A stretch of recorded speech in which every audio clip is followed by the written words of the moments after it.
গোপালগঞ্জের ওড়াকান্দি মতুয়া সম্প্রদায়ের হিন্দুদের অন্যতম প্রধান তীর্থস্থান এটি।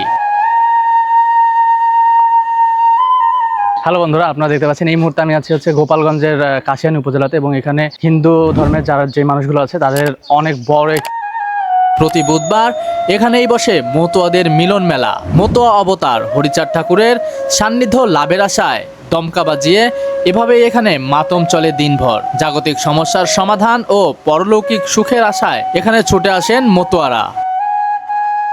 এখানে গোসল করার আসলে আপনাদের ইয়াটা এই কামনা সাগরে আমরা সাধারণত মনের যে কামনাটা থাকে, মতুয়া সম্প্রদায়ের হিন্দুরা বিশ্বাস করেন এই পুকুরের পানি পান করলে তাদের মনের আশা পূর্ণ হবে। এই পুকুরটিকে তারা কামনা সাগর নামে অভিহিত করে থাকেন। এই মতুয়া তীর্থটি এতটাই গুরুত্বপূর্ণ যে ভারতের প্রধানমন্ত্রী নরেন্দ্র মোদীও পরিদর্শনে এসেছিলেন এই স্থানটির। বাংলাদেশ এবং ভারত এই দুই দেশ মিলিয়ে প্রায় 5 কোটি মতুয়া সম্প্রদায়ের হিন্দু রয়েছে। নিম্নবর্ণের হিন্দু হিসেবে বিবেচিত নমশূদ্র গোষ্ঠীর মতুয়া সম্প্রদায় ও ওড়াকান্দি তীর্থের ইতিহাস তুলে ধরব আজকের এই ভিডিওতে। তাই ভিডিওটি সম্পূর্ণ দেখুন এবং সাবস্ক্রাইব করে সঙ্গেই থাকুন। বন্ধুরা, এই মুহূর্তে আমরা গোপালগঞ্জ জেলার কাশিয়ানী থানার রাজপাট বাজারে আছি, এবং আজকে আমাদের লক্ষ্য ওড়াকান্দি ঠাকুরবাড়ি। বন্ধুরা, আপনারা চাইলে রাজপাট বাজারে চা সিঙ্গারা খেয়ে নিতে পারেন। এখানকার চায়ের বেশ সুনাম রয়েছে।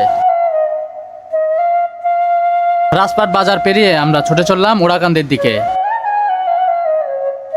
রাস্তার পাশের এই সারিবদ্ধ গাছ আপনাকে মুগ্ধ করবে। রাস্তার পাশেই রয়েছে ছোট খাল, তার পাশেই বিশাল ফাঁকা কৃষি মাঠ।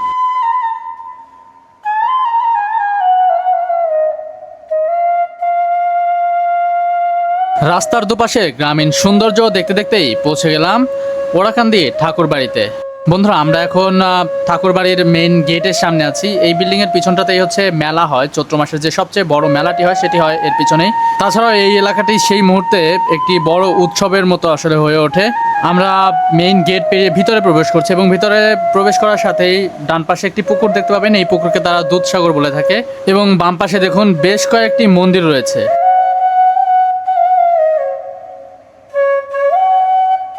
হ্যালো বন্ধুরা, আপনারা দেখতে পাচ্ছেন এই মুহূর্তে আমি আছি গোপালগঞ্জের কাশিয়ানী উপজেলাতে, এবং এখানে হিন্দু ধর্মের যারা যে মানুষগুলো আছে তাদের অনেক বড় একটি পবিত্র স্থান। তারা এটাকে অনেক পবিত্র স্থান মনে করে, এবং এটা কিন্তু যুগ যুগ ধরে, শত বছর ধরে এই জায়গাটিকে নিয়ে তাদের একটি অনেক বড় ধরনের মেলার আয়োজন হয়ে থাকে। প্রত্যেক বছরে এই মেলাটি থাকে। প্রতি সপ্তাহের বুধবারেও বেশ আয়োজন করে এখানে আসলে পুজোর আয়োজন করা হয়, এবং আপনারা জানেন এটা কিন্তু অনেক বড় আকারে ছড়িয়ে আছে। যারা আসলে হিন্দু ধর্মে বিশ্বাসী তাদের কাছে মূলত এটা। ইন্ডিয়াতে যারা আছে তারাও প্রতি বছরের একটা সময় আছে যেই সময়টাতে আসলে তারা এখানে এসে এই পাশে একটি পুকুর আছে সেখানেও তারা গোসল করে। সেটা তাদের ধর্মের একটি বড় জায়গা আসলে। এবং এই জায়গাটিতে কিন্তু আপনারা জানেন যখন বাংলাদেশে ভারতের প্রধানমন্ত্রী নরেন্দ্র মোদী এসেছিলেন, তিনি কিন্তু এই জায়গাটিতে এসেছিলেন, এবং এই যে নতুন মন্দির দেখতে পাচ্ছেন তখনই সংস্কার করা হয়েছে, এবং পাশে আরও বেশ কিছু স্থাপনা আছে যেগুলো আসলে মোদী নিজে হাতে উদ্বোধন করেছিলেন। এটা হরিচাঁদ ঠাকুরের মন্দির, এবং পাশেই যে বড় একটি মন্দির দেখা যাচ্ছে সেটি গুরুচাঁদ ঠাকুরের মন্দির। এটি আংশুপতি চাঁদ ঠাকুর ও মতুয়া মাতা শ্রীমতী নমিতা দেবী স্মৃতি মন্দির। ওড়াকান্দি ঠাকুরবাড়ি বাংলাদেশের একটি গুরুত্বপূর্ণ ঐতিহাসিক এবং ধর্মীয় স্থান। এটি মতুয়া সম্প্রদায়ের প্রবর্তক হরিচাঁদ ঠাকুরের জন্মস্থান, এবং তাদের প্রধান তীর্থস্থান হিসেবে বিশেষ স্থান অধিকার করে আছে। এই স্থানটি বাংলাদেশের সাংস্কৃতিক এবং ঐতিহ্যের একটি গুরুত্বপূর্ণ অংশ।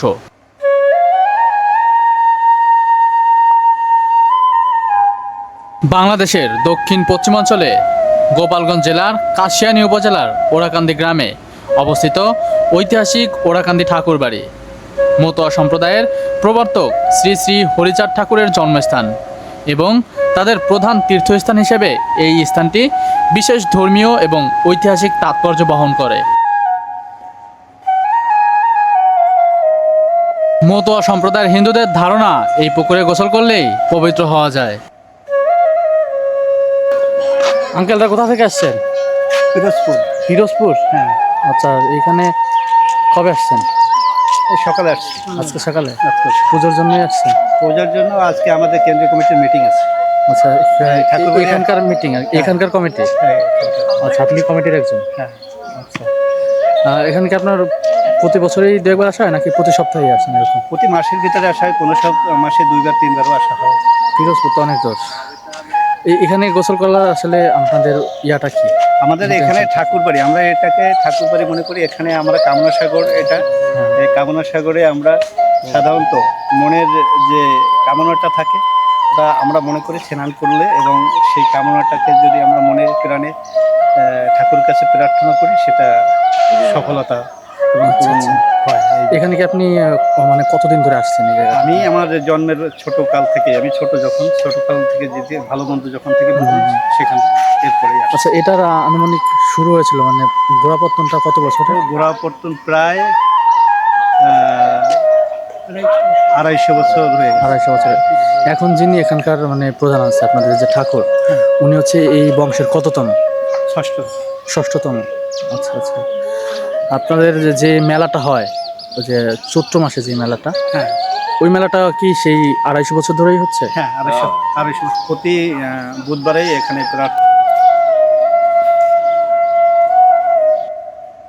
ওরাকান্দি ঠাকুরবাড়ি মূলত হরিচাঁদ ঠাকুরের পৈতৃক নিবাস। 1799 সালে এ বাড়িতেই তিনি জন্মগ্রহণ করেন। তার পিতা রামরাম ঠাকুর এবং মাতা বিমলা দেবী ছিলেন নমশূদ্র সম্প্রদায়ের সদস্য। হরিচাঁদ ঠাকুর একজন ধর্মগুরু এবং সমাজ সংস্কারক হিসেবে পরিচিত। তিনি জাতিভেদ প্রথা, কুসংস্কার এবং অস্পৃশ্যতা দূরীকরণে গুরুত্বপূর্ণ ভূমিকা পালন করেন। তার মতবাদ হরিনাম কীর্তনের মাধ্যমে ঈশ্বর উপাসনা এবং সকল মানুষের সমতা প্রতিষ্ঠার উপর ভিত্তি করে গড়ে উঠেছিল।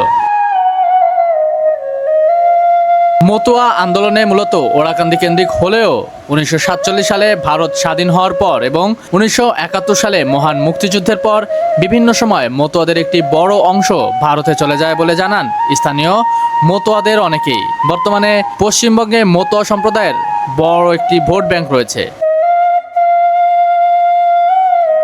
বাংলাদেশের স্বাধীনতার 50 বছর পূর্তি উপলক্ষে ভারতের প্রধানমন্ত্রী নরেন্দ্র মোদী বাংলাদেশে সফরের সময় ওরাকান্দি ধাম পরিদর্শন করেন।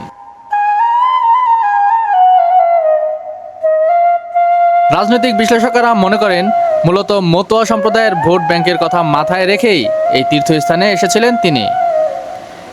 এখানকার যিনি প্রধান হরিচন্দ্র ঠাকুর, তিনি আসলে এই অঞ্চলের যে জনগোষ্ঠী অনগ্রসর নিপীড়িত ছিলেন তাদের মুখপাত্র হিসেবেই আবির্ভূত হয়েছিলেন। এই অঞ্চলের মানুষের কাছে কৃষিকাজই ছিল মূল আয়ের উৎস। সারাদিন কাজ শেষে তাদের যখন প্রার্থনার প্রয়োজন হতো, সেই সময়টাতে উচ্চবর্ণের হিন্দুদের কর্তৃক নির্যাতিত হতো। সেই নির্যাতনের বিরুদ্ধেই হরিচাঁদ ঠাকুরের বিদ্রোহ ছিল। আজ এ পর্যন্তই। পরবর্তী নতুন ভ্রমণের ভিডিও পেতে চ্যানেলটিকে সাবস্ক্রাইব করে রাখুন।